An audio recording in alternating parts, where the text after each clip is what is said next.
Hello everybody, welcome back to the stream. Today we are going to be continuing the Odin project foundations course, the CSS exercises.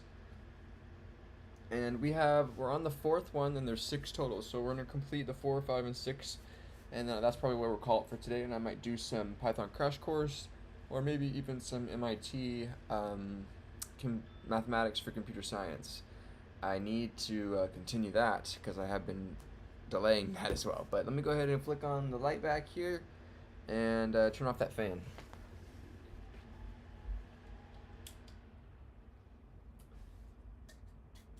All right.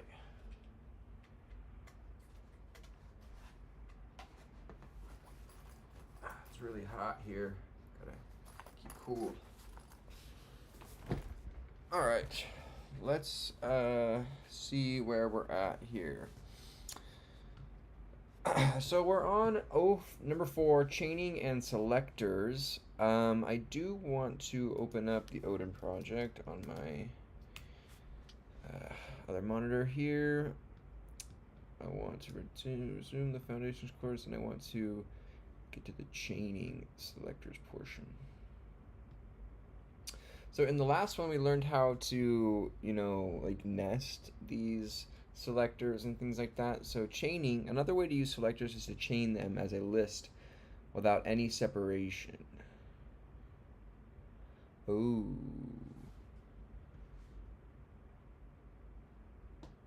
So previously, it wanted me to use multiple classes. And then this one, we're chaining the selectors together. Okay, seems easy enough. So let's look at the desired outcome image here. Oh, wow. Okay, so we have two images, it looks like. Cool chicken sunglasses and shocked-faced guy. So let's go ahead. Chaining credits for the images to the exercise to go to Catho and blah, blah, blah. With this exercise, with this exercise, we provided you with with a partially completed HTML file which you'll configure. The purpose of this exercise is to focus on understanding how to chain different selectors, rather than solely adding attributes. Chaining different selectors rather than solely adding attributes. Okay. We have two images for you to style, each with two class names, where one of the class names is shared. The goal here is to chain the selectors for both elements so that each have a unique style applied, despite having a shared class selector. For example, you want an element that has both x and y to have one set styles, while an element with x and z has a completely different set of styles. We included the original images as well, so that you can see how the styles you would be adding look in comparison. You do not have to add styles to them. Okay. The properties you'll need to add to each element are: make the element with both the quote avatar and quote proportion classes 300 pixels wide, and give it a height so that it retains its original square proportions. Don't hard code in a pixel value for the height. So I want some auto value here. This is an auto value, I'm assuming. So let's just look here. We have an index file. So we have a regular doc type, UTF-18 compatible, scale, chaining selectors, style SSS, okay. Check image path, source path, review foundations lessons, links, and images. Use the classes below this line.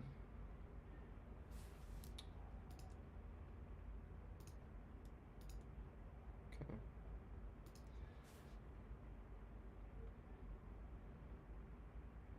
Use the classes above this line.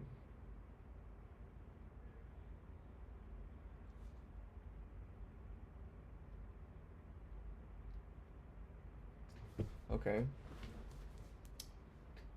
Avatar proportioned, avatar distorted.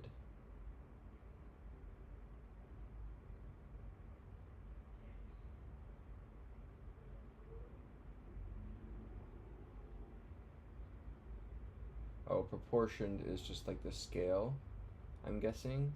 So it just made it smaller. And then distorted is the shrunken width. So original proportioned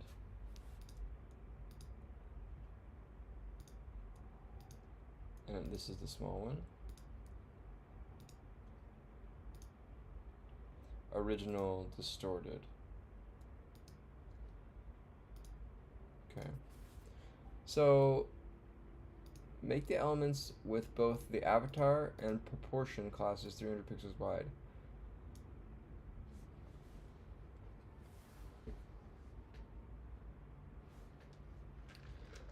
Make the element with both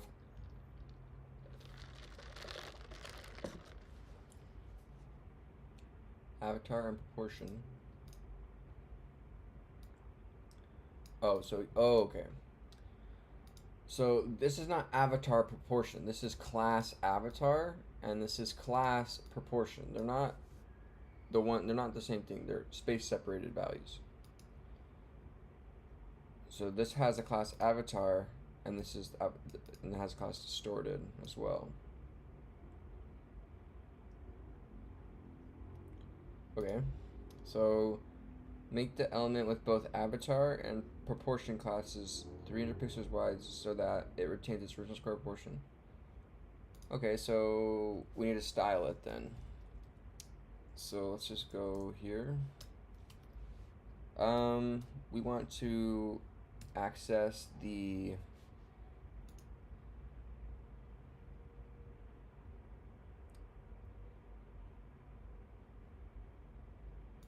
dot avatar dot proportioned. So you spell it? Proportioned.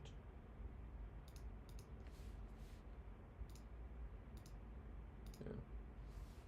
Like so. I think that's how you do it. And then we would do width, height, image, resolution, mask, border,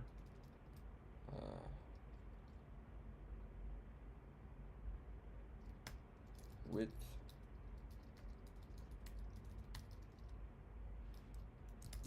is going to be,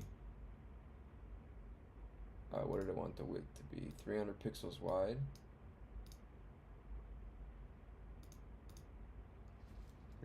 Pixels, and then it has a height that's going to get auto, right? So if we go ahead and look at how that looks,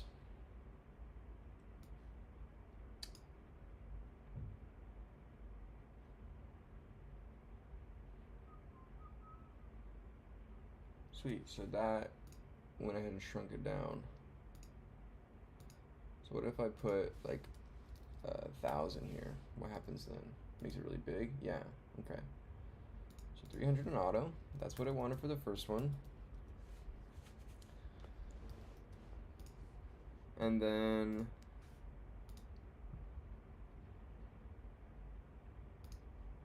make the element with both avatar dot distorted classes 200 pixels wide, so the height is twice as big.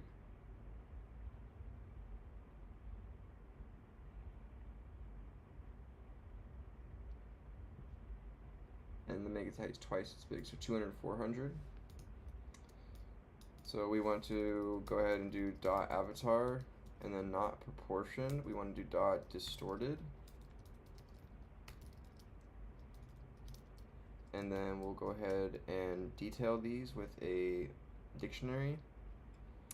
We want the width to be 200 pixels, and we want the height to be 400. Or can we do math? Can we like say like 2x width? I wonder, could we do that?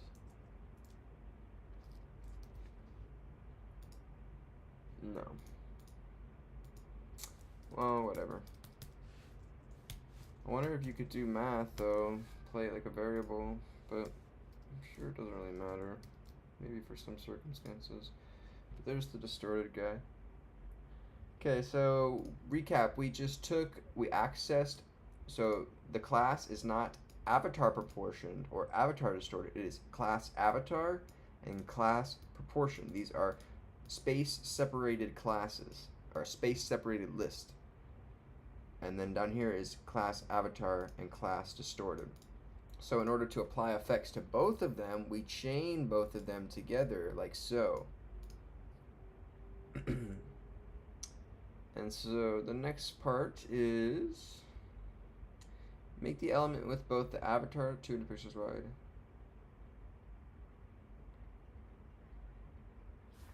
Getting a phone call, hold on. Hey, what's up? I'm streaming. Alright, get some dinner. We'll watch some TV later. Alright, bye. I think this is the right outcome because I think it's just shifted over like so.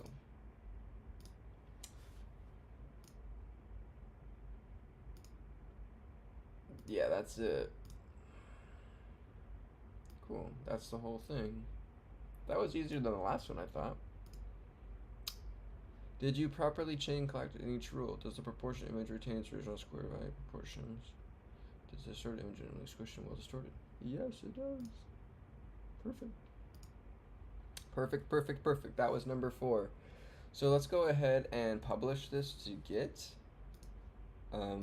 We got to remember that that's what we need to actually do once we're...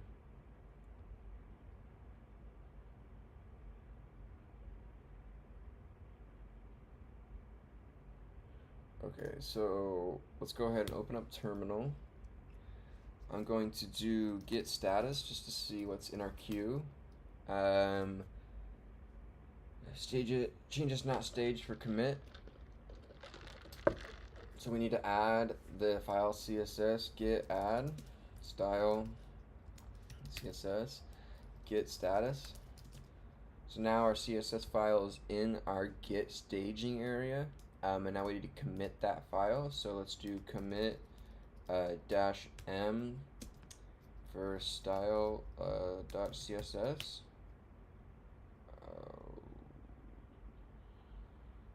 Git commit -m style .css.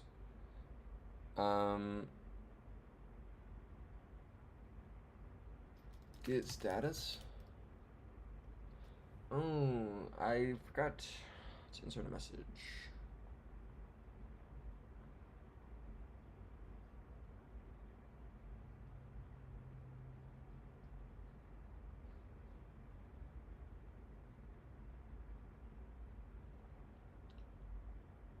Let me open up GitHub. See what happened on that end. I'm not super familiar with GitHub.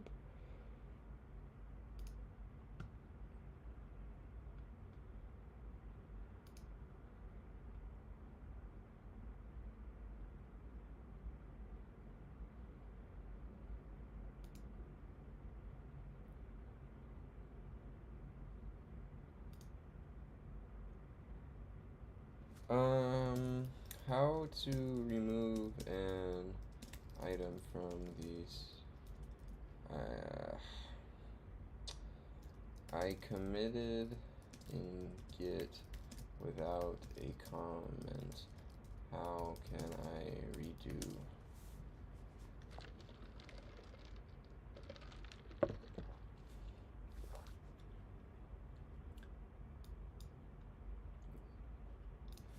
Git comment commit -- amend. Wow.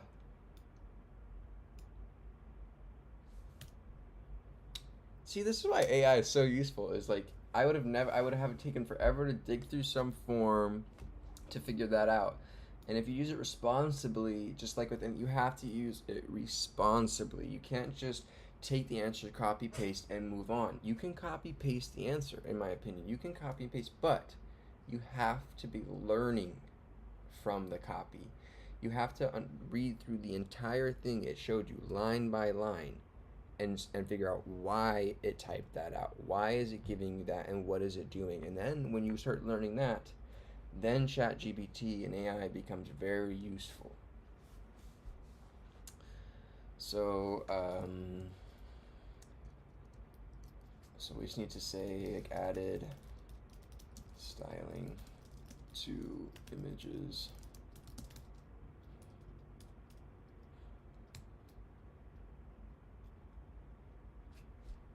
Cool.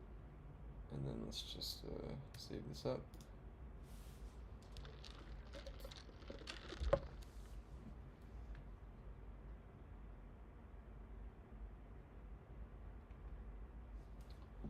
Okay,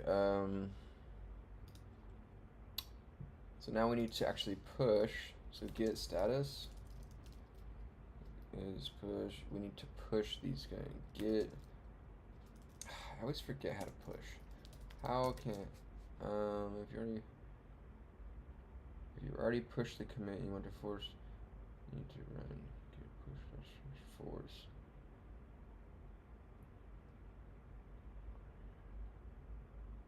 If you already pushed the commit and want to force the amended commit, you need to run that. How can I just push it from here?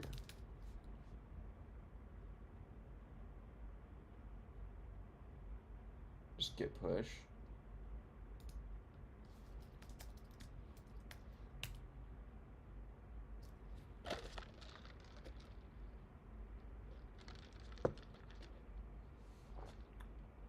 Interesting.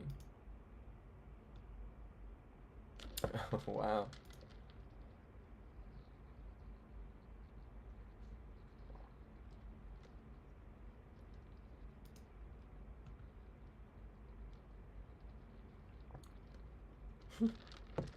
Cool. Man, that's so neat. Like, I wish, like, schools taught you the more important stuff than just garbage, wasted, you know. Anyways, whatever. All right, let's go ahead and continue on here. Get, oh shoot.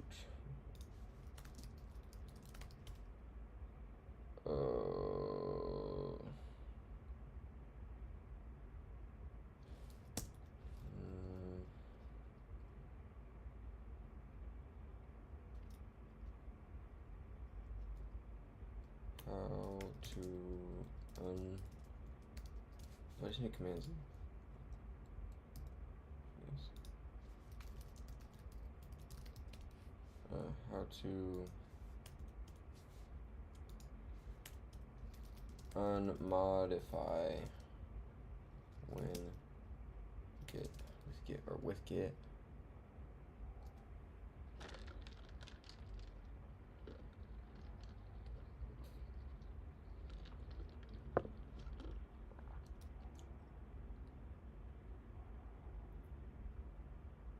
If you've added changes to your rabbit committed, then you can change.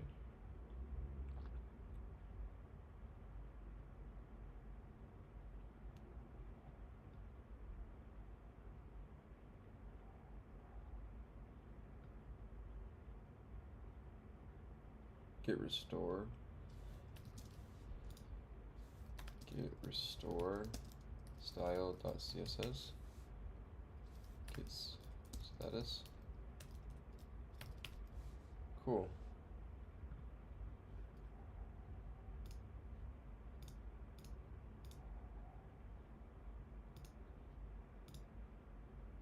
Cool.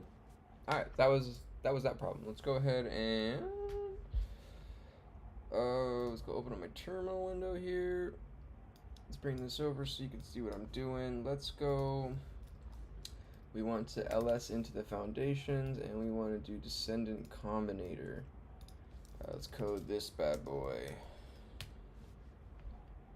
Okay, let's go ahead and bring it up.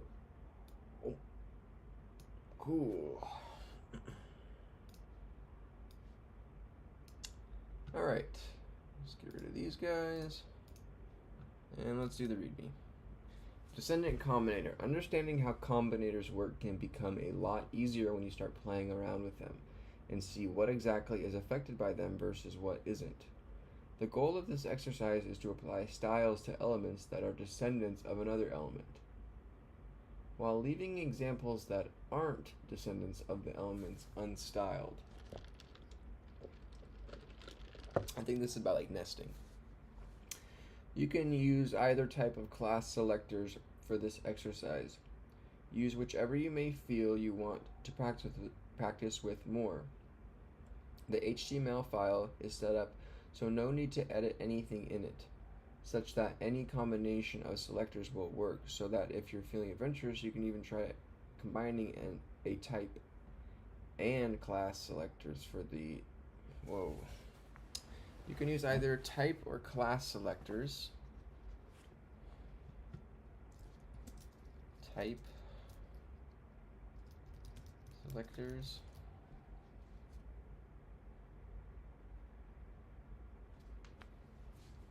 Type selectors use target HTML elements. Based on their tag name, they apply styles of all elements. Example P. Oh, so the type just says for all paragraphs, for all H1 headings, or you can give class to give, or ID. Okay, gotcha. Cool. HTML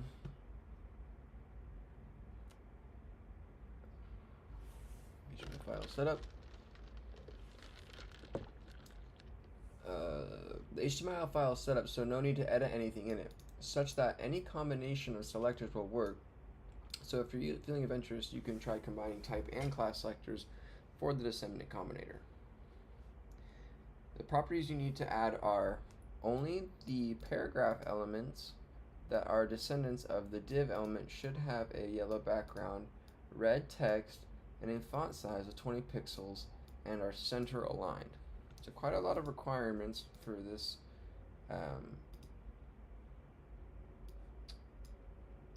simple task, but let's go ahead and see. So this should be styled, this should be styled, this should be styled. This should not. Okay.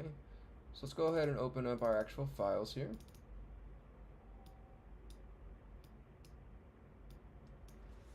So we have a pre-existing index HTML with normal doc type.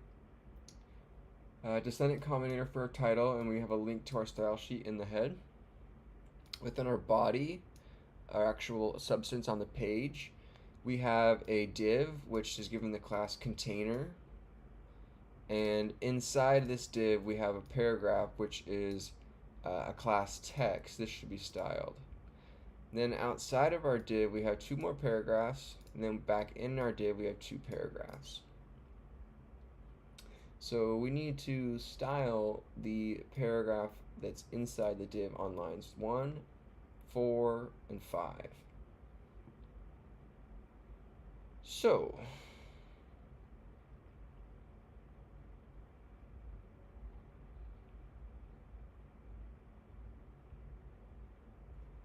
does it want the whole div container? Only the P elements are should have the yellow background, red text, or something. Just 20 center line. You can use either type or class selectors. Use whichever you may feel you want to practice with more.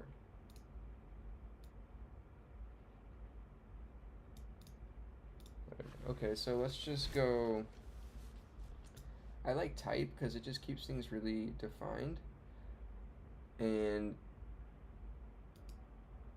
you can apply it to the whole div, right? So .div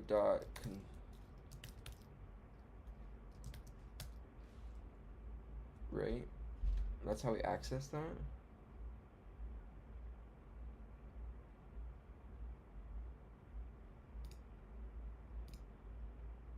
No.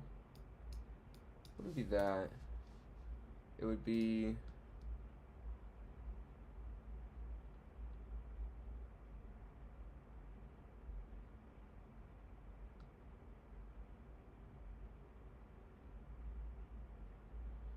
in the above example, the first two elements with contents class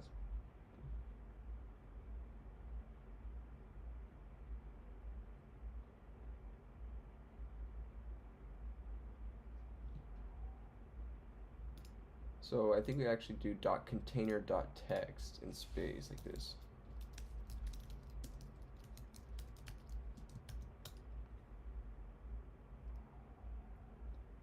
And then we do color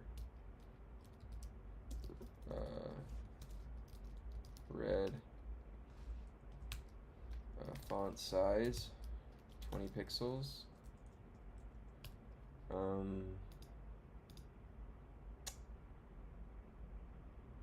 background color yellow, and then line content center.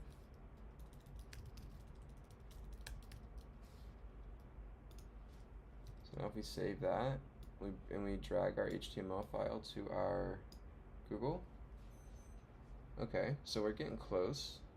The align content did not work, so let's just do align text. That's not an option either.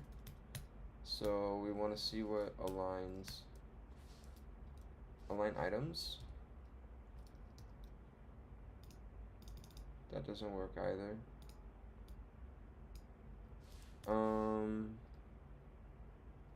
Aligns flex items along the cross axis of their current line of the flex container.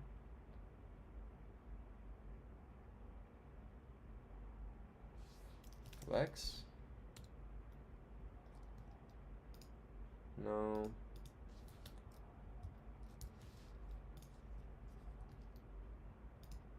No.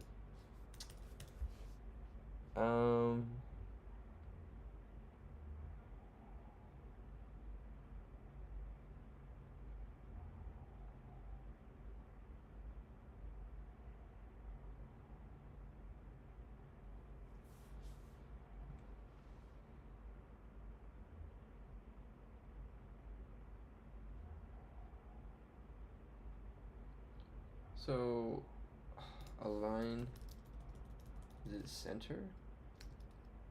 No, align, text align?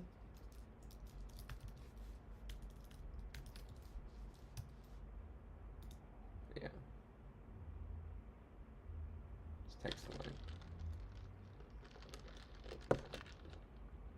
align. So we have only the P elements that are descendants of the div element should have yellow background, red text. Do the elements that contain the text, this should be styled, have the correct elements applied? Yes. Do the elements contain this should be unstyled, have no style applied? Yes. Cool, that one was pretty simple as well. I'm gonna ask chat, how can you center text in CSS? Probably text align, yeah.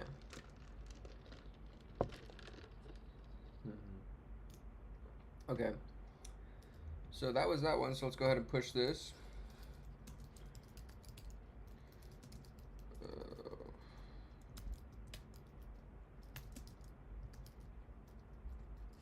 How can you hotkey or command to auto select the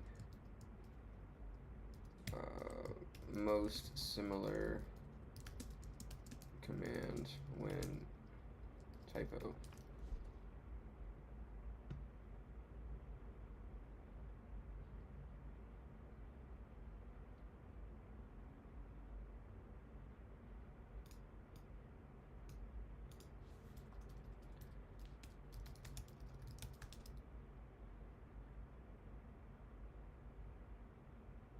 Oh, help.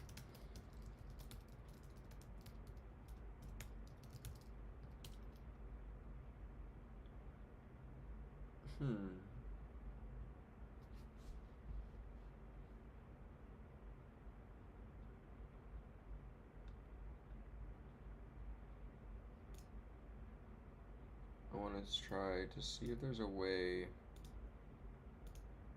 to pull this. without having to type in the command again.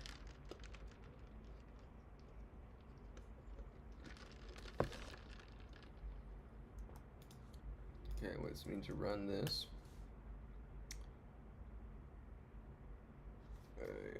Help dot autocorrect.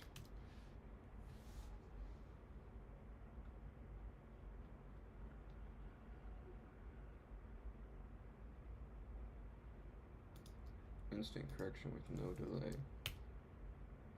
Get status. I'll mistype it.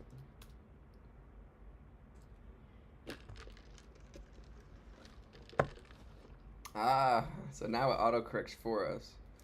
So get add style dot CSS. Get status again. I'll misspell it again. So now it doesn't matter. Haha, it's so cool. Alright, get commit -m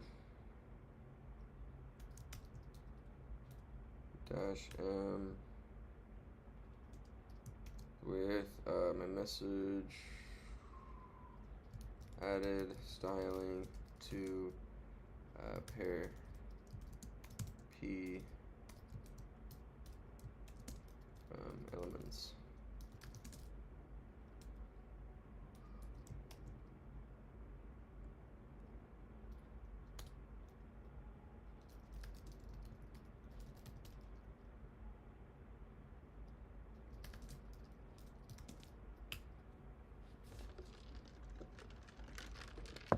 Cool, so now if you go over to GitHub,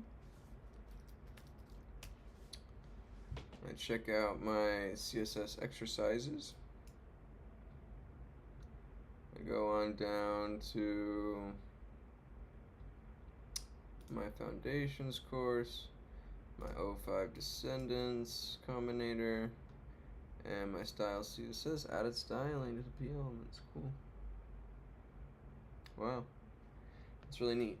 All right, let's go ahead and do 06 here.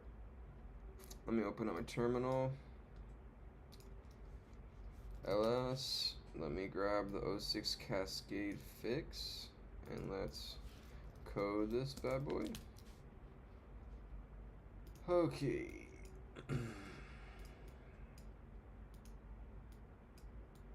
Come on. Come on. Here we go.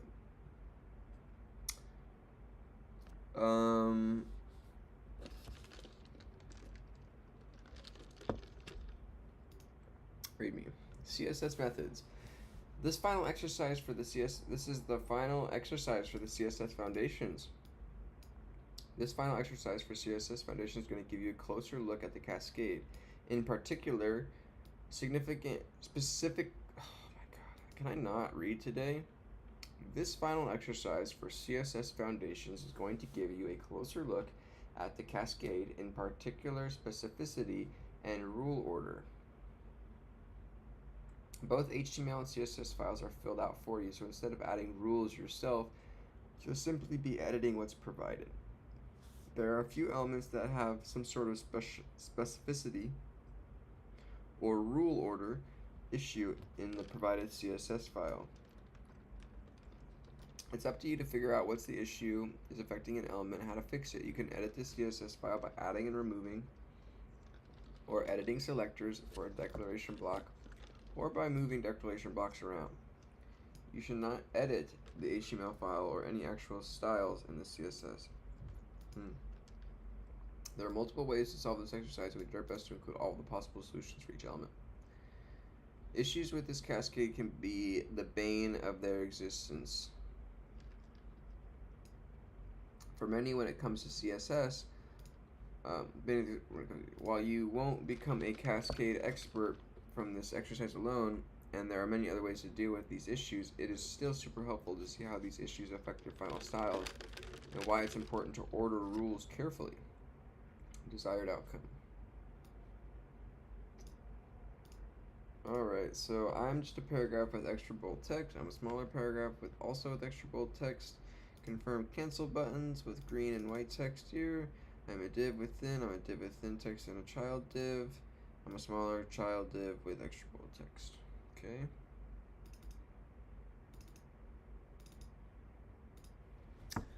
Alright, so we have a normal doc type, fix the cascade, links to our style sheet. In our side of our body here, we have a paragraph with the class assigned to it paragraph. And a paragraph with extra bold text. We have another class with the same paragraph. It also has another class assigned to it called small para. So it takes in the attributes of para as well as the small para. ID confirm button, cancel button, class button, confirm.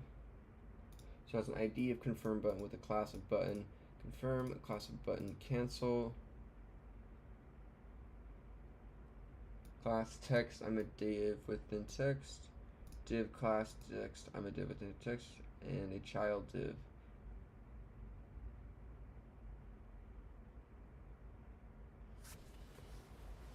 Okay.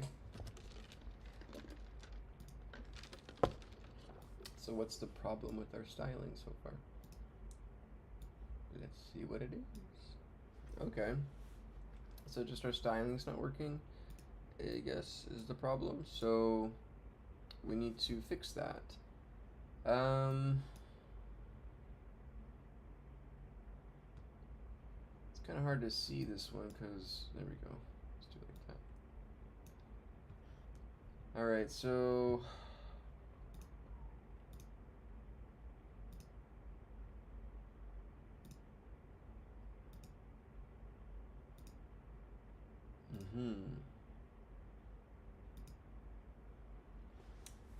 so we've got to figure out why this isn't working.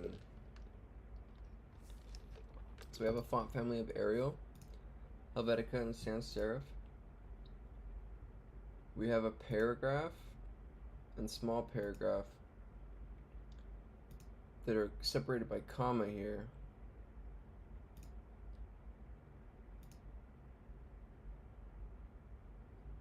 I think that this is a typo.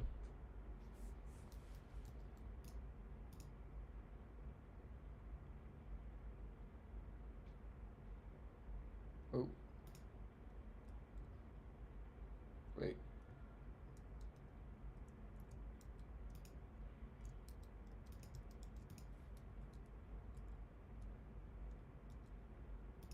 No.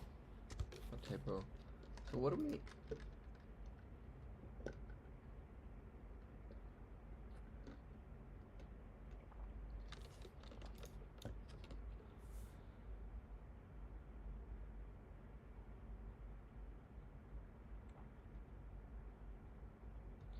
What is rules?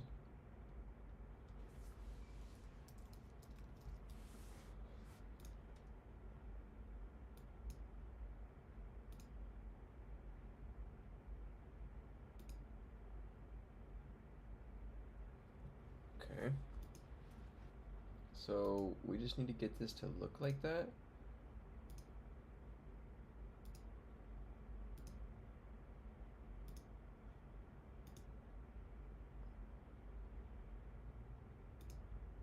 Para and small para get this. Small para.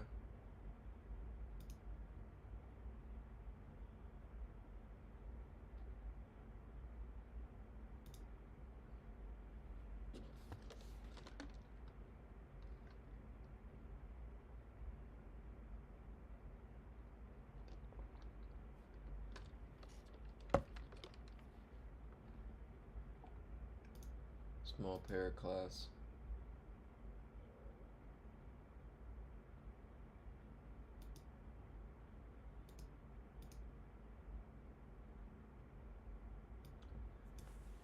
I think I need to move this guy up here.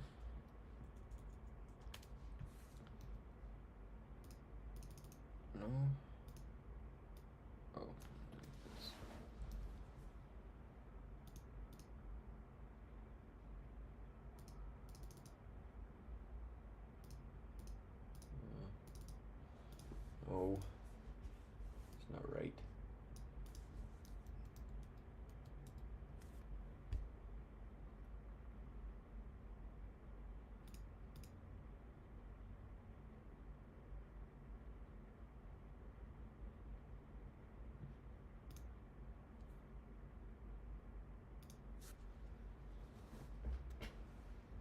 Why doesn't this work? What are we looking for?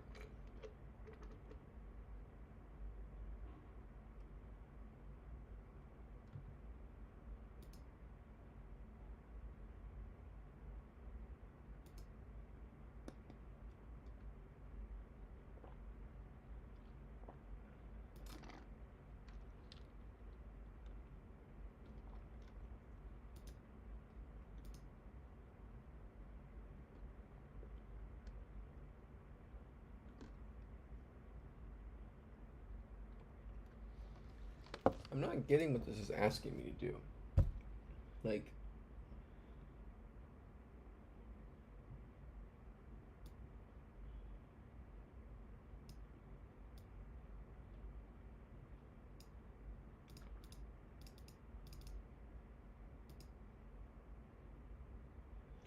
oh, so we have to edit these.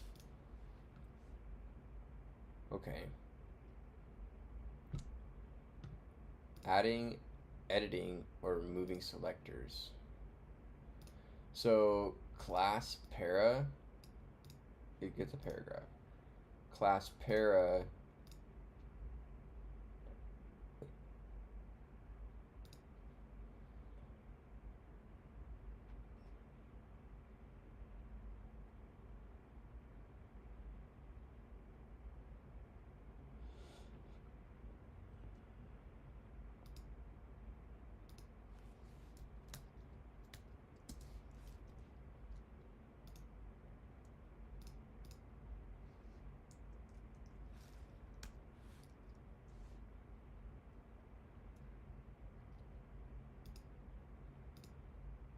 hmm.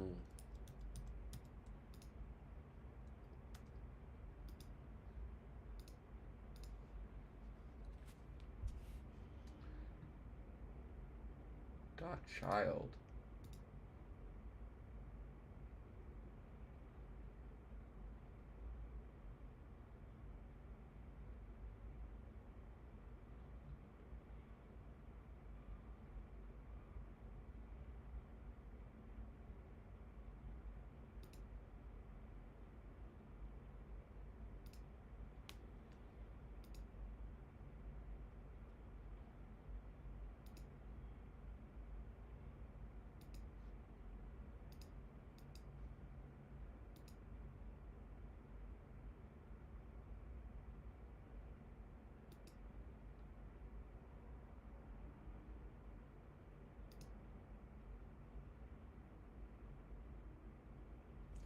I do not know what this one is trying, what is asking me.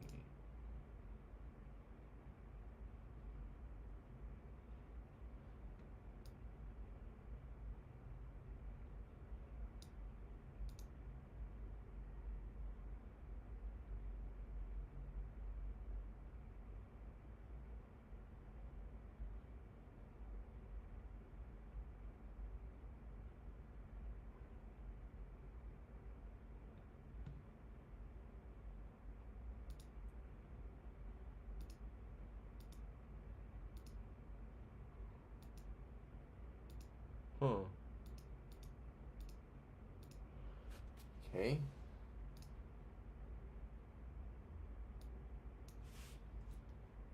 So para, small para.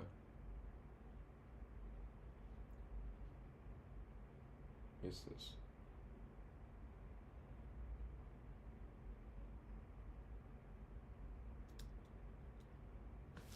How does I do that? Nothing. Nothing changed. So I'm getting the weight here, so I don't need this.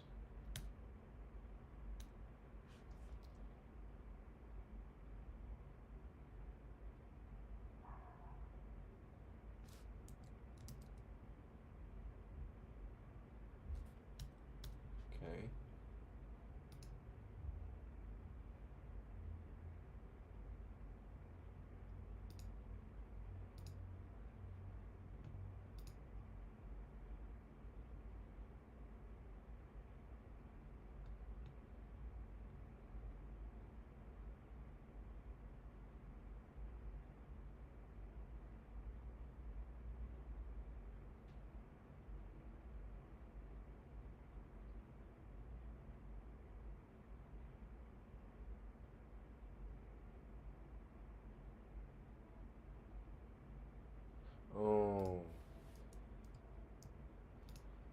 see.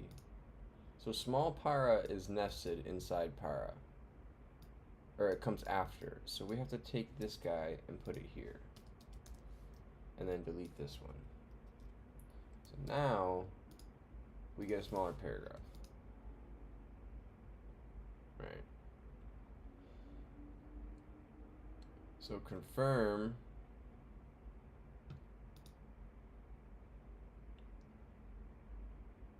button.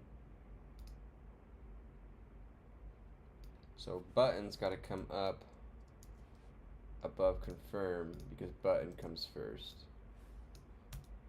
Right.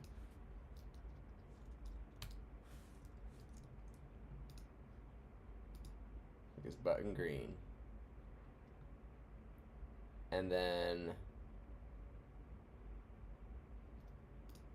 we go text, text, text, child. Div.text has to come before child. Like so. So now if I save this and refresh.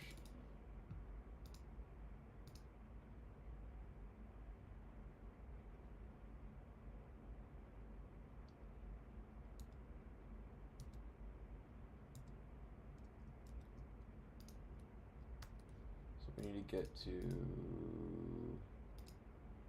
smaller child with extra div.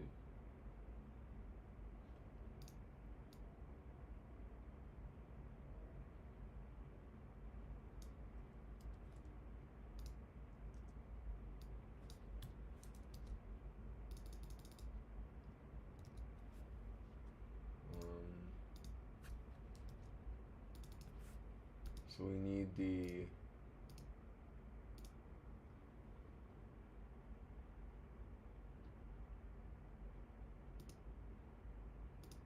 I don't think that's bold.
Solution.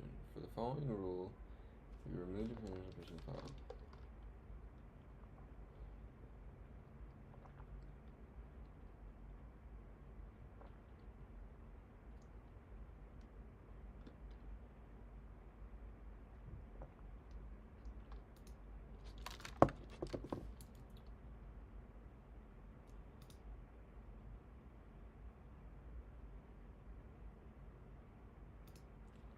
P dot small para.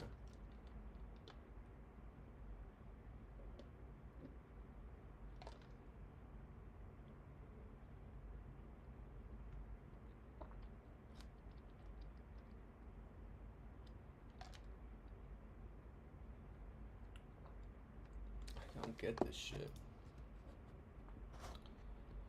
So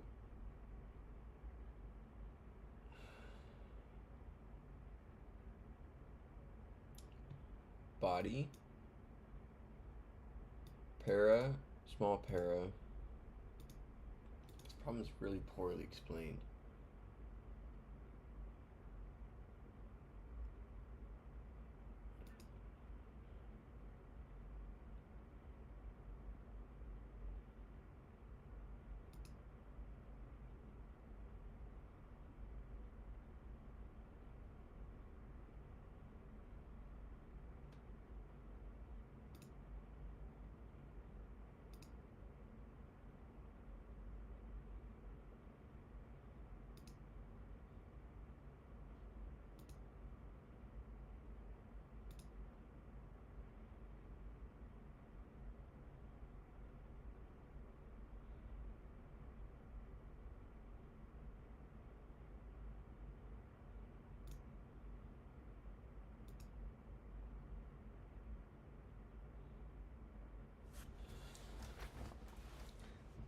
kind of just want to redo it. Like, this problem sucks.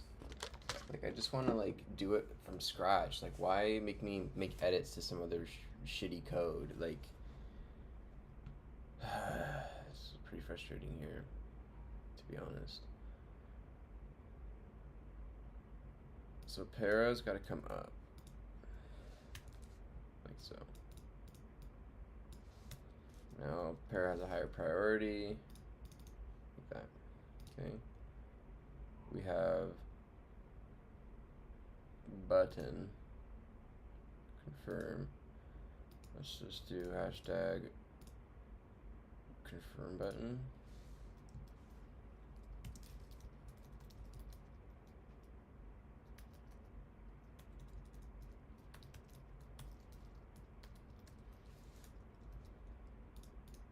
Okay.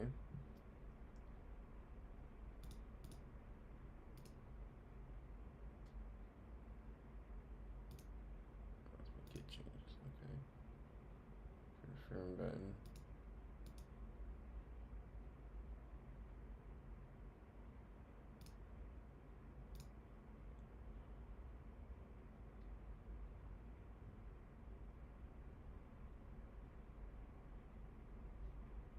So then they say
green is stubborn. So we just need to get I think that's bold. Yeah. So we need to get this last line working. So on a small do, so it has to do with this child function here, which has to come here, right? But we're not accessing the child directly.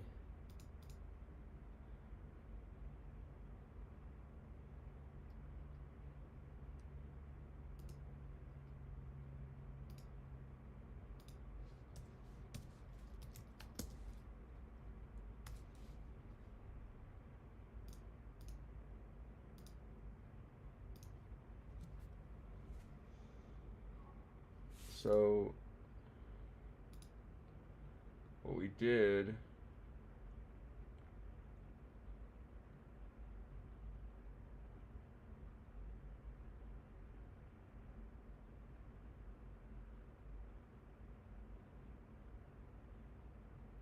this is ancestors, so this is ancestry, but this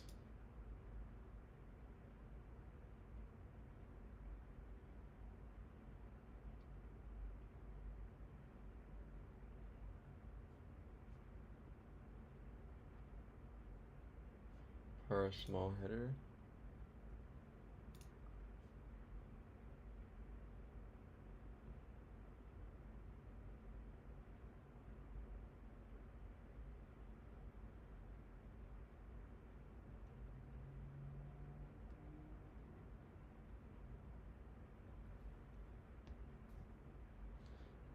Why couldn't I just chain these like so? Why? I don't get it. And then just bring para up front? Like that? No? Why can't you just chain these?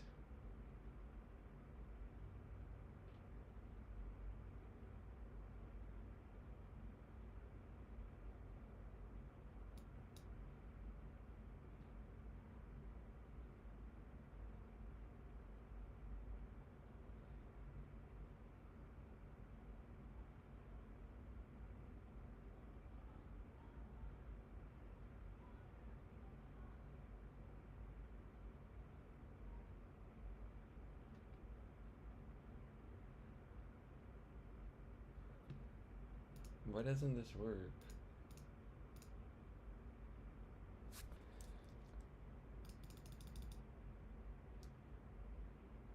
Why? So what's the difference between that and...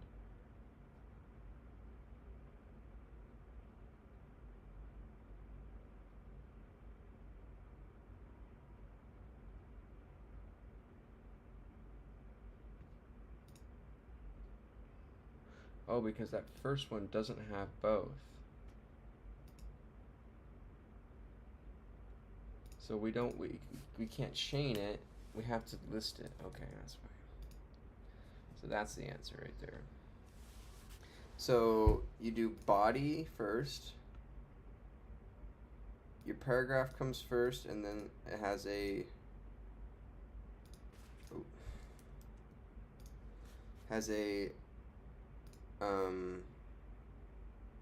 paragraph first and small paragraph have this, and they're black and it's weighted. Paragraph though has a size 22 font, while small paragraph has a font size of this and a weight. I don't think you need that. I bet you if you got rid of this, it would still look the same. Yeah, you don't need that. Do they have it in their solution for the small paragraph? They do. I'm not sure why you would have font weight twice. Doesn't really matter though. Cool.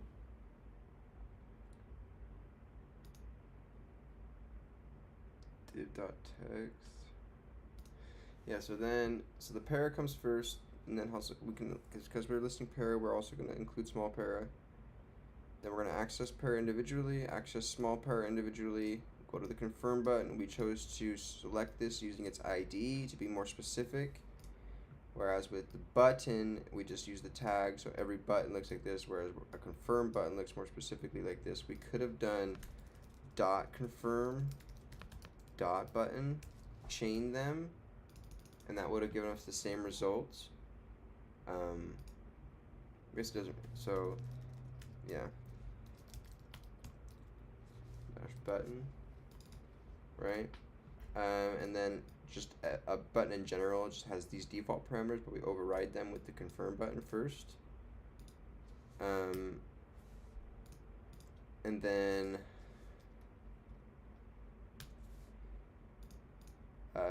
our divs come next in our lines here.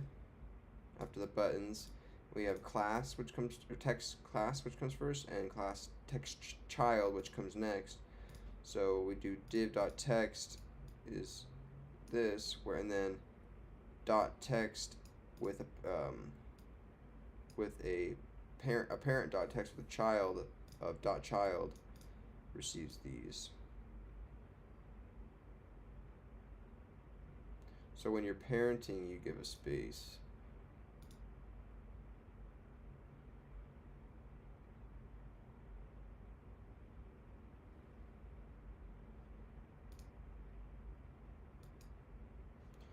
Do you have to have the parent class inside of the...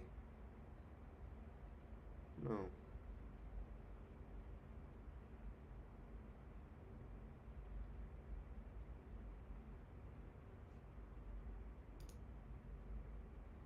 this could just say child. Okay. Alright, that's that problem. That was fairly simple. No, it wasn't actually. It was pretty confusing for the instructions, but once you kind of wrap your head around it, it's fine. Cool, that looks great. Let's go ahead and let's upload this. Get status. Get add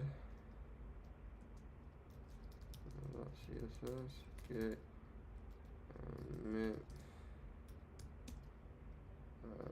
quote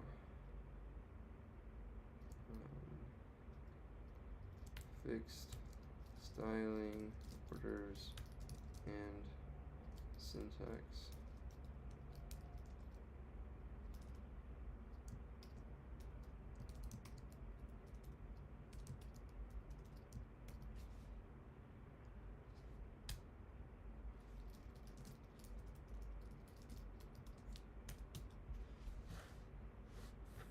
Okay, let's go here, GitHub, and let's see how long ago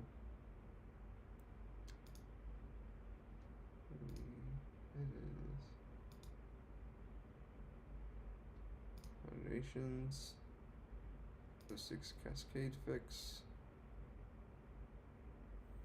styling orders and syntax. Nice. All right, that is problems 4, 5, and 6 of the foundations for CSS exercises. Sweet.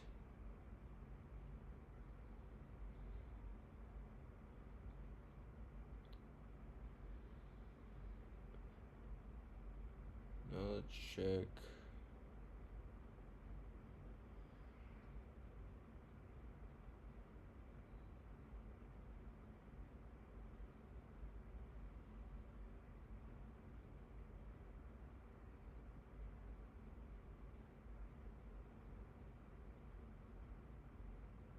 Mark is complete.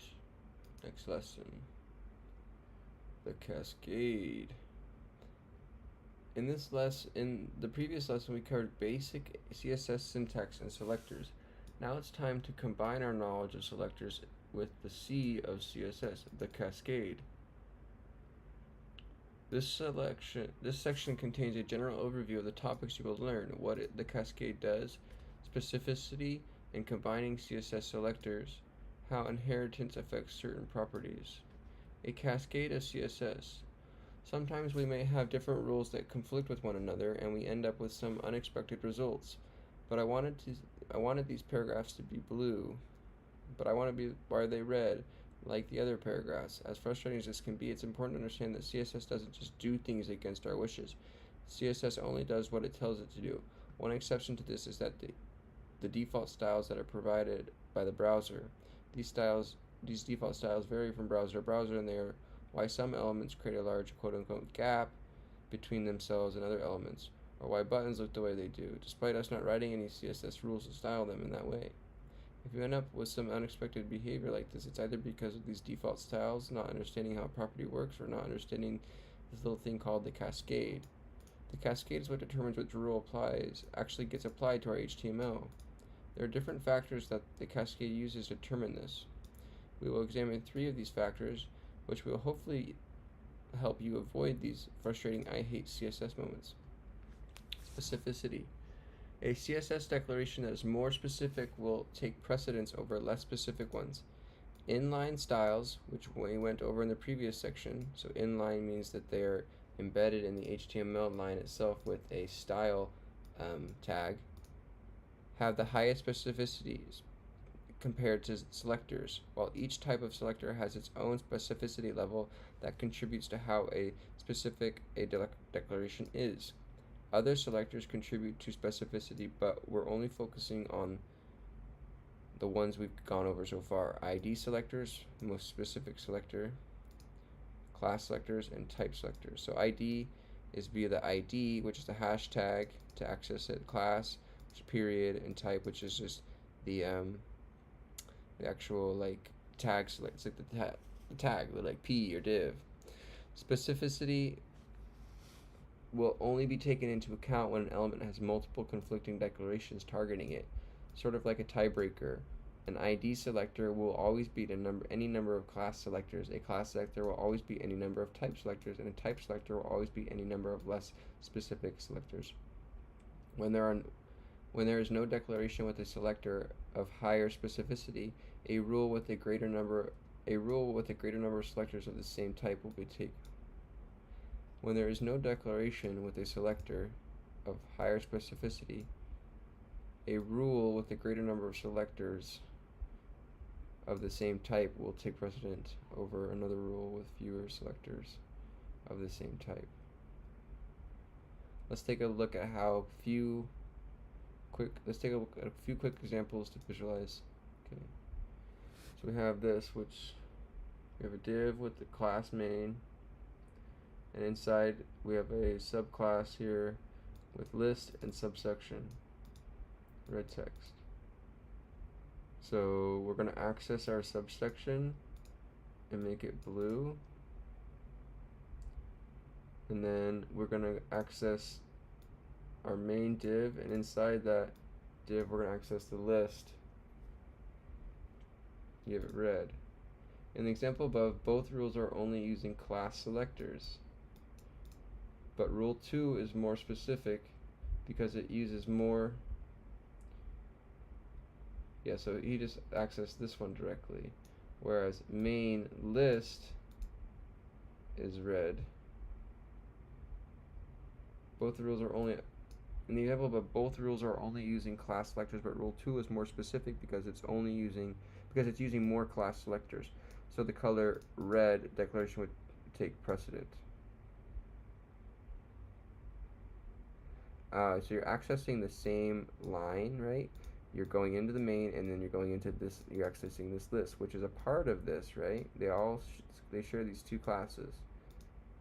Because you have more selectors selected here,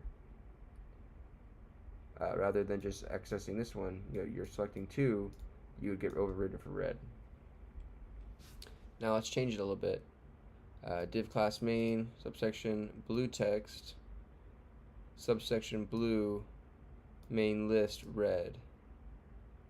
Oh, they made an ID of subsection with blue text, and then they overrid that. In the example above, despite rule 2 having more class selectors, the ID selector rule 1 is more specific because ID selector beats class. In this case, the color blue declaration would take precedent. And a bit more complex, we have div class main, div class list with an ID of subsection, red text on a yellow background in the div. So rule 1 would be hashtag subsection background color with blue text.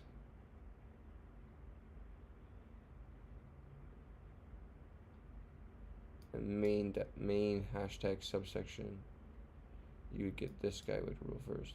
In the final example, the first rule uses ID selector, while the second rule combines an ID selector and a class selector. Therefore, neither rule is using a more specific selector other than the other. The class then checks the number of each selector type. Both rules have only one ID selector, but rule 2 has a class selector in addition to the ID selector, so rule 2 has a higher specificity. Okay? While the color red declaration would take precedent, the background color yellow declaration would still be applied, since there's no conflicting declaration for it. Background color would still be yellow, but we would be red color. That would get overrode. Not everything adds to specificity. When comparing selectors, you may come across special symbols for universal selector, as well as combinators and empty space. These symbols do not add any specificity in themselves. Dot class, dot second class, size full font. So this is chained, and then this is a parent.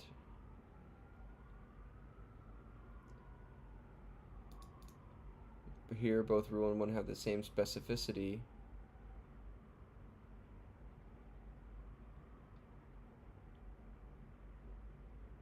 But rule 1 uses chaining selector, no space, and rule 2 uses descendant combinator, the empty space. Both rules have two classes, and the combinator symbol itself does not add any specificity. Oh, this is the combinator.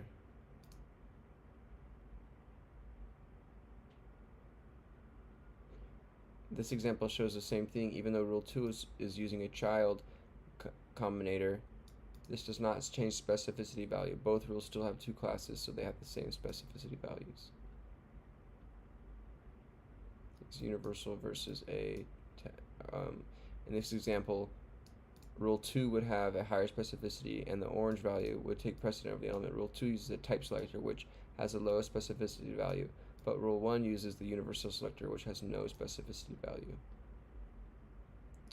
Inheritance. Inheritance refers to certain CSS properties that, when applied to an element, are inherited by the element's descendants. Even if we don't explicitly write a rule for those descendants, typography-based properties, color, font size, font family, etc., they are usually inherited, while most other properties aren't.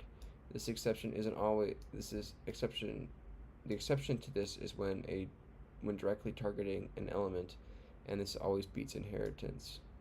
So you have a div ID with a parent, and then you have a class with a child. So parent is that dot child's blue. Despite the parent element having higher specificity with an ID, the child element would have the color blue style applied, since the declaration directly targets it, while color red from the parent is only inherited. So by default, the parent would apply red to the child as well, but because we say child is blue, it's blue. The final factor at the end of the line, the tiebreaker of the tiebreakers. Let's say that after every other factor has been taken into account, there are still multiple conflicting rules targeting an element. How does the cascade determine which rule to apply? Whichever rule was the last defined is the winner. Alert.color is red, .warning is yellow. For an element that has both alert and warning classes, the cascade would run through each other factor, including inheritance, none here, and specificity. Either rule is more specific than the other. Since the .warning rule was the one last defined and no other factors was able to determine which rule to apply, it's the one that gets applied to the element because it's first.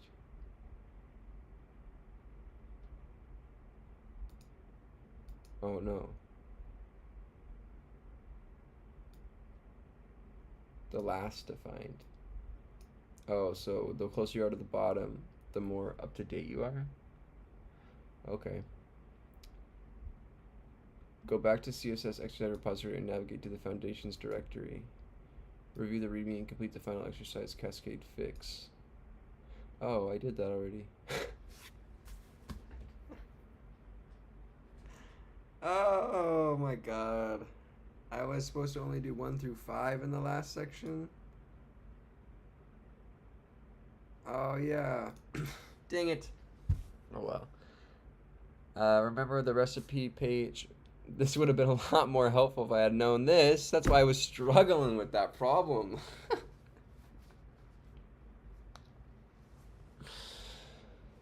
Remember the recipe page you created as a practice of the HTML foundation section? Well, it's rather plain looking, isn't it? Let's fix that by adding some CSS to it. How you actually style is completely open, but you should use the external CSS method for this practice. And moving forward, you should try to use several other properties mentioned in the previous lesson: color, background color, typography, properties, etc. Take the time to play around. It's just practice cases, you know. We haven't covered how to use a custom font for the font family property yet. So for now, take a look at CSS fonts for a list of generic font families to use. A CSS web-based fonts for a list of fonts that are web-safe. Install them basically every computer device. Okay, just wants us to make style our pizza.